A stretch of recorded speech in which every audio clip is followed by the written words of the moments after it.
This Holy Week, let us pause to find and spend time to reflect on the life of Jesus and God's love for mankind. It is finished. Let us reflect on the sixth of the seven last words of Jesus, which gives emphasis not on his sufferings, but on his victory from the Garden of Gethsemane. The pain of being betrayed by one of his disciples, which ended with giving him wine instead of water to quench his thirst.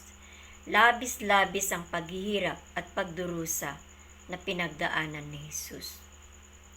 It is finished symbolizes Jesus' victory in fulfilling his mission to die for our salvation. He triumphantly fulfilled his mission in complete obedience on the will of the Father.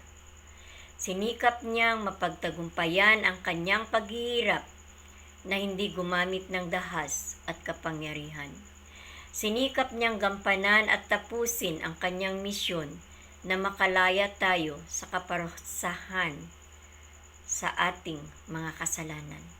Maraming salamat, Panginoong Hesus, sa aming kaligtasan. Given the time to reflect on these words, "It is finished," brought me joy in overcoming my own sufferings as part of my mission. I triumphantly won all my battles in life, including the fight between God's will and mine. Sinubukan kong tinakasan ang pagiging guro, kapalit ng marangyang pamumuhay sa ibang bansa at pagkuha ng ibang kurso. Pero sa huli, pinilit ko pa rin ang maging guro, gaano man ito kahirap. Dahil naniniwala ko na ito ang kagustuhan ng Diyos para sa akin. This is my purpose in life. Kailangan kong maging guro para sa aking misyon. It is finished. Tapos na ang mga paghihirap ko sa buhay. I retired as a school principal, resigned as a department head o IC dean, but the mission still continues outside DepEd and outside an institution. I embraced my new calling and mission as an author and a motivational speaker.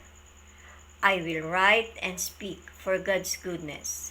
I will write and speak for God's glory for the remaining days of my life as part of my mission and will of God. Tulad ni Jesus, marami akong pinagdaanan na kaguluhan, paghihirap, pang-aalipusta, pagbabaliwala, pagtalikod, pang-aapi, panghuhusga, sama ng loob at betrayal. Wala na sigurong sakit na hindi ko napagdaanan. Marami akong closed doors na nagpahirap ng aking kalooban bago ko natapos ang aking pag-aaral. Nakipagsapalaran ako at buong tapang na lumaban, bitbit ang aking pananampalataya at pag-asa na hindi ako iiwan ng Diyos sa bawat laban ko sa buhay. I paddled my own canoe as I worked and studied at the same time. I dreamed with faith in my heart. Hindi naging madali ang pagtupad ng aking mga pangarap na makapag-aral. At walang salita ang makakapaglarawan ng hirap na aking pinagdaanan.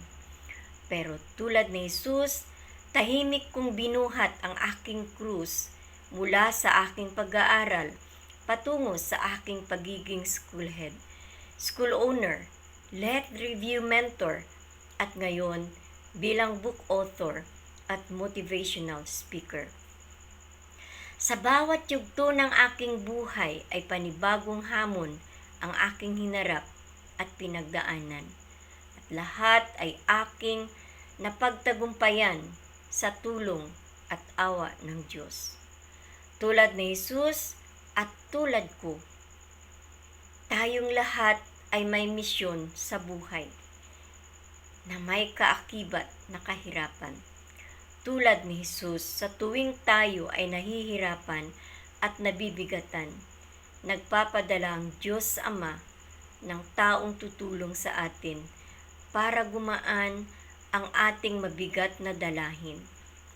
Tulad ni Jesus, dumaranas din tayo ng pagtalikod at betrayal mula sa ating mga mahal sa buhay.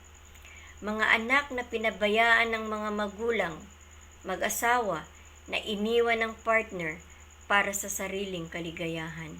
Mga taong naghihirap dahil sa paggawa ng tama at kabutihan sa kapwa. Katulad ni Jesus, lahat tayo ay may misyon na dapat nating gampanan at mapagtagumpayan. God's will be done. At sa huli, maipagmamalaki nating bigkasin ang mga salitang, "It is finished." Tapos na ang ating paghihirap at tapos na ang ating misyon. Manalangin tayo. Salamat Panginoong Hesus sa pagliligtas sa aming mga kasalanan. Tulungan niyo po kami na mapagtagumpayan din namin lahat ng pagsubok sa aming buhay.